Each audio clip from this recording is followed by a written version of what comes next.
Dear student, previous lecture में हम डीअमाइनेशन discuss कर रहे थे और उसके कुछ एग्ज़ाम्पल के बारे में हमारी डिस्कशन जारी थी।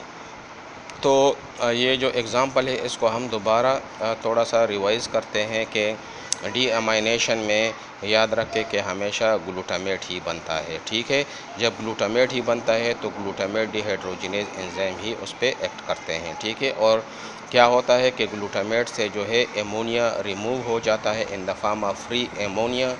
अमाइनो ग्रुप रिमूव हो जाता है अमाइनो एसिड से। ग्लूटामेट जो है ये एक अमाइनो एसिड है, ग्लूटामेट से अमाइनो ग्रुप रिमूव हो जाता है in the form of free ammonia. और साथ में सॉरी NAD में 2 हाइड्रोजन ऐड हो जाते हैं, डिहाइड्रोजिनेशन हो रही है, इससे रिमूवल ऑफ हाइड्रोजन हो रहा है। तो ये 2 हाइड्रोजन चले जाते हैं NAD के साथ मिलके NADH+H बना लेते हैं। ठीक है, और बना लेते हैं अल्फ़ा कीटोग्लूटारेट। जब अमाइनो एसिड से अमाइनो ग्रुप रिमूव होगा तो कीटो एसिड बनेगा। अल्फ़ा कीटोग्लूटारेट जो है ये एक कीटो एसिड है। ठीक है, अब जो है ये अल्फ़ा कीटोग्लूटारेट बन गया है। Amino ammonia in the free ammonia जो है ये फ्री अमोनिया चला जाएगा कहाँ पे? ये चला जाएगा यूरिया साइकिल में। और अल्फ़ा कीटोग्लूटारेट जो है ये क्या करता है, ये फिर किसी और अमाइनो एसिड से अमाइनो ग्रुप ले लेता है, किसी दूसरे अमाइनो एसिड से अमाइनो ग्रुप ले लेता है। ठीक है, तो इसमें अमाइनो ग्रुप ऐड हो रहा है। ठीक है, तो इससे वापस क्या बन गया है, ग्लूटामेट अमाइनो एसिड बन गया है। और इसमें क्या होता है कि इसमें NADPH जो है अपना हाइड्रोजन जो है वो दे देता है टू अल्फ़ा कीटोग्लूटारेट। ठीक है, हाइड्रोजन इसमें ट्रांसफ़र हो जाते हैं तो इससे क्या बन जाता है, ग्लूटामेट। तो और एंजाइम वही यूज़ होगा, ग्लूटामेट डिहाइड्रोजिनेज दोनों प्रोसेस में, चाहे वो ग्लूटामेट जो है अपना एमोनिया जो है वो लिबरेट कर रहा है, रिमूव कर रहा है, या अल्फ़ा कीटोग्लूटारेट जो है वो अमाइनो ग्रुप रिसीव कर रहा है। ठीक है, तो क्या होता है कि जो ग्लूटामेट जो एक अमाइनो एसिड है जो बन गया है, बहुत सारे अमाइनो एसिड जो है वो ग्लूटामेट बनाते हैं, अल्फ़ा कीटोग्लूटारेट के साथ रिएक्ट करते हैं। तो जो उससे फिर उसकी डीअमाइनेशन होती है। डीअमाइनेशन में ग्लूटामेट डिहाइड्रोजिनेज एंजाइम यूज़ होता है। क्या होता है, अमाइनो ग्रुप इससे रिमूव हो जाता है in the form of free ammonia, और इससे डिहाइड्रोजिनेशन हो जाती है, रिमूवल ऑफ हाइड्रोजन हो जाता है। NAD आके उससे 2 हाइड्रोजन ले लेते हैं और कन्वर्ट हो जाते हैं अल्फ़ा कीटोग्लूटारेट में जो एक कीटो एसिड है। कीटो एसिड में एमोनिया जब दोबारा ऐड होता है तो वो in the presence of NADPH होता है। ठीक है, NADPH अपने हाइड्रोजन अल्फ़ा कीटोग्लूटारेट को दे देते हैं और साथ में अमाइनो ग्रुप ऐड हो जाता है इसमें, तो इससे बन जाता है ग्लूटामेट। और दोनों प्रोसेस में जो है ग्लूटामेट डिहाइड्रोजिनेज एंजाइम्स यूज़ होते हैं। लेकिन ये जितने भी अमाइनो एसिड हैं ये एल फार्म में होते हैं। ठीक है, जितने भी अमाइनो एसिड है ये एल फार्म में होते हैं। एक डी फार्म होता है, डेक्स्ट्रो फार्म होता है, एक लियो फार्म होता है। ठीक है, तो जितने भी अमाइनो एसिड है ये 20 ये सारे एल फार्म में होते हैं। लेकिन जो प्लांट है और cell wall of microorganism है, ठीक है, उसमें जो अमाइनो एसिड होते हैं वो डी फार्म के होते हैं, डी अमाइनो एसिड होते हैं। ठीक है, तो डी अमाइनो एसिड जितने भी है उसमें D amino acid oxidase enzyme use होता है। डी अमाइनो एसिड जो पाए जाते हैं प्लांट और सेल वॉल में, ठीक है, तो वो उस पे जो एंजाइम एक्ट करते हैं वो है D amino acid oxidase enzyme in the presence of FAD। ठीक है, FAD जो है FADH2 में कन्वर्ट हो जाता है, अमाइनो एसिड से 2 हाइड्रोजन ले लेता है। ठीक है, और जो अमाइनो एसिड है वो कन्वर्ट हो जाता है अल्फ़ा कीटोग्लूटारेट में और प्लस फ्री एमोनिया में। ठीक है, तो ये मेनली जो है ये प्लांट सेल्स में और cell wall of microorganism में ये प्रोसेस होता है। लेकिन जितने भी मेमेलियन है, ठीक है, उसमें जो डीअमाइनेशन प्रोसेस होता है वो ग्लूटामेट डिहाइड्रोजिनेज ही एंजाइम यूज़ होता है। क्यों यूज़ होता है? इसलिए कि अमाइनो एसिड जब अपना अमाइनो ग्रुप ट्रांसफ़र करते हैं तो वो सिर्फ अल्फ़ा कीटोग्लूटारेट को ही करते हैं, और अल्फ़ा कीटोग्लूटारेट से ग्लूटामेट बनता है। ग्लूटामेट क्यों बनता है? इसलिए कि ये एक यूनिक अमाइनो एसिड है और इससे बहुत रैपिडली अमाइनो ग्रुप रिमूव हो जाता है। इसकी बहुत रैपिडली डी अमाइनेशन होती है। डी अमाइनेशन इसलिए करते हैं कि ये जो अमाइनो ग्रुप है ये रिमूव हो, नाइट्रोजन जो है ये रिमूव हो जाता है बॉडी से, और जो यूरिया की सिंथेसिस में यूज़ होता है। यूरिया इसलिए बनता है कि वो नॉन टॉक्सिक होता है, और नॉन टॉक्सिक कंपाउंड जब बन जाता है तो थ्रू किडनी ये एक्सक्रीट हो जाता है in urine from the body.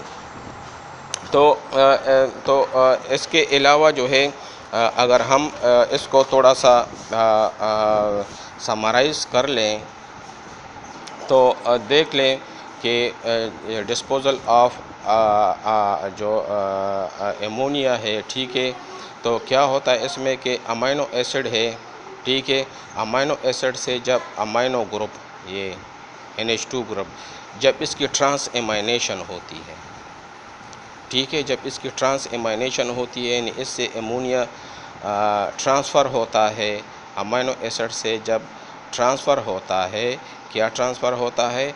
Amino group, तो अमाइनो एसिड बन जाता है कीटो एसिड, कीटो एसिड बन जाता है, ठीक है, और अमाइनो ट्रांसफेरेज एंजाइम्स यूज़ होते हैं, ठीक है।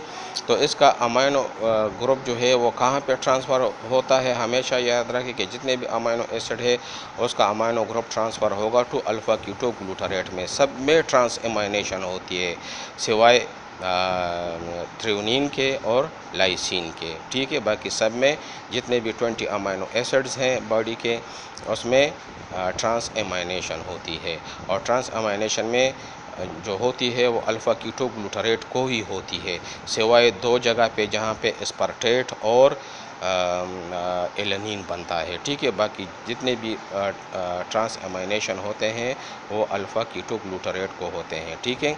तो जब अमाइनो एसिड से अमाइनो ग्रुप आ जाता है अल्फ़ा कीटोग्लूटारेट में, तो अल्फ़ा कीटोग्लूटारेट जो है ये बन जाता है ग्लूटामेट, ठीक है।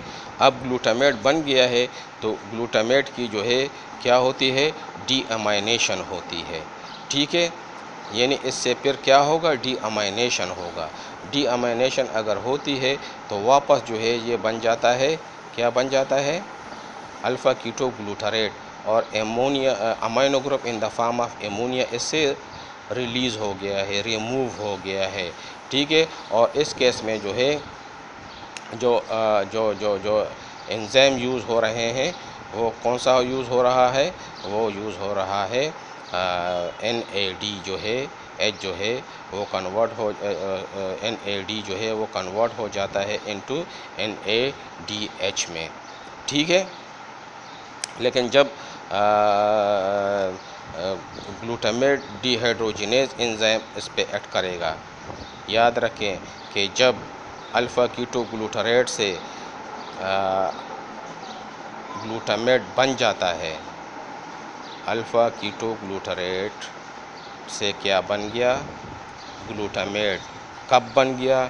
जब अमाइनो एसिड से अमाइनो ग्रुप ट्रांसफ़र हो गया अल्फ़ा कीटोग्लूटारेट में, तो अमाइनो एसिड खुद बन गया है अल्फ़ा कीटो एसिड, और कीटो एसिड बन गया है अमाइनो एसिड यानी ग्लूटामेट।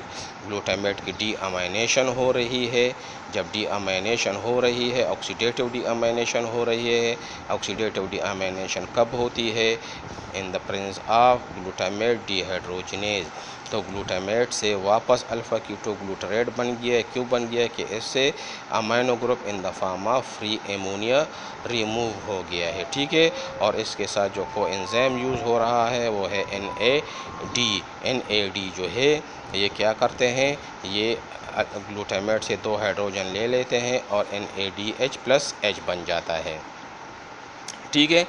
तो अगर जो जो जो प्रोसेस है आप देख लें तो पहले प्रोसेस में ट्रांस एमाइनेशन हो रहा है और दूसरे प्रोसेस में क्या हो रहा है?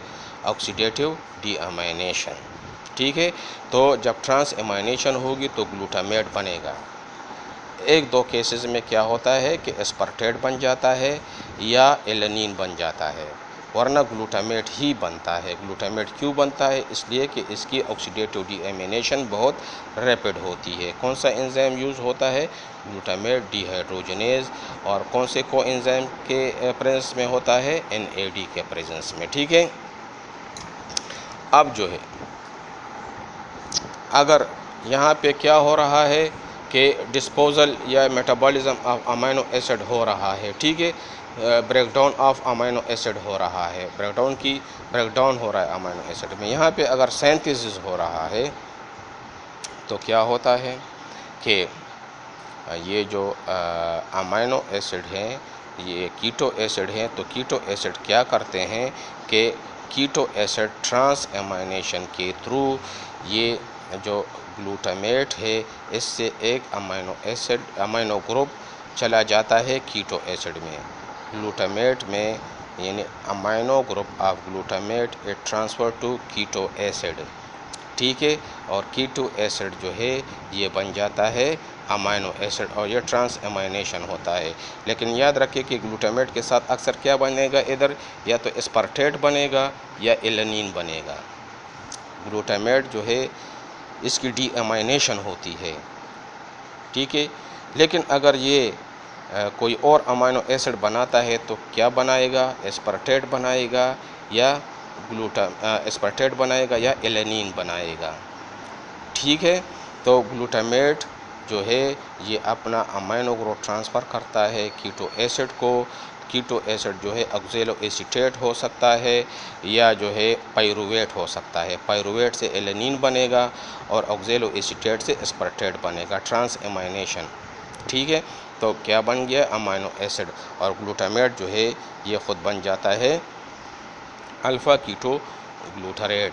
लेकिन इस सारे प्रोसेस को कौन वो कर रहा है, कैटालाइज कौन सा एंजाइम कर रहा है? वो है glutamate dehydrogenase enzyme in the presence of NADP। ये जो है NADPH जो है NADPH से हाइड्रोजन जो है वो ट्रांसफ़र हो जाते हैं इनटू अल्फ़ा कीटो ग्लूटारेट में और उससे बन जाता है ग्लूटामेट और साथ में ये अमीनो ग्रुप भी ऐड हो रहा है, ठीक है।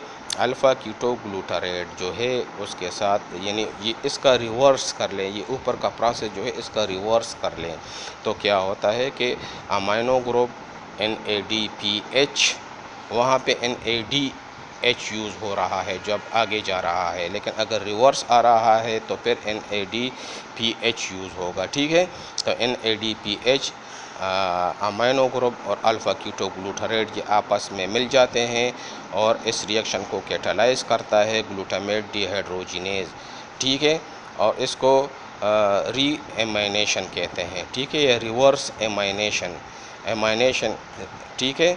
यानी एक डी एमाइनेशन होता है जिसमें रिमूवल ऑफ एमोनिया होता है, इसमें एडिशन ऑफ अमीनो ग्रुप होता है, ठीक है।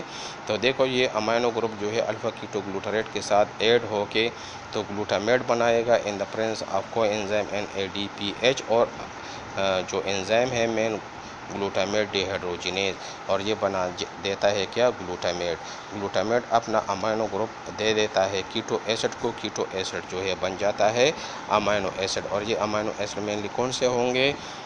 एस्पार्टेट और एलेनिन, ठीक है। और ये अल्फ़ा कीटो एसिड मेनली कौन से होंगे? ऑक्जेलो एसीटेट होगा या पाइरुवेट होगा, अल्फ़ा कीटो ग्लूटारेट नहीं होगा, ठीक है। ऑक्जेलो एसीटेट होगा या पाइरुवेट होगा। पाइरुवेट में अमीनो एसिड आएगा, अमीनो ग्रुप आएगा तो एलेनिन बनेगा और ऑक्जेलो एसीटेट में अगर अमीनो ग्रुप आता है तो वो बन जाता है ऑक्जेलो एस्पार्टेट बन जाता है। तो और जो ट्रांस अमाइनेशन होती है वो in the presence of amino transferase enzymes होते हैं, ठीक है। तो ये थोड़ा सा था ट्रांस अमाइनेशन और डी एमाइनेशन के बारे में। उम्मीद है आप लोगों को समझ आ गया होगा। इससे आगे जो है जो लेस इम्पॉर्टेंट रिएक्शंस है वो भी हम आगे पढ़ेंगे। उम्मीद है कि ये जो दो मेन रिएक्शंस है ये अक्सर पेपर में क्वेश्चन में आते हैं, पूछे जाते हैं, तो ये बहुत इम्पॉर्टेंट थे। तो उम्मीद है आप लोगों को समझ आ गया होगा। अगर फिर भी कोई प्रॉब्लम है तो आप पूछ सकते हैं। Okay, thank you.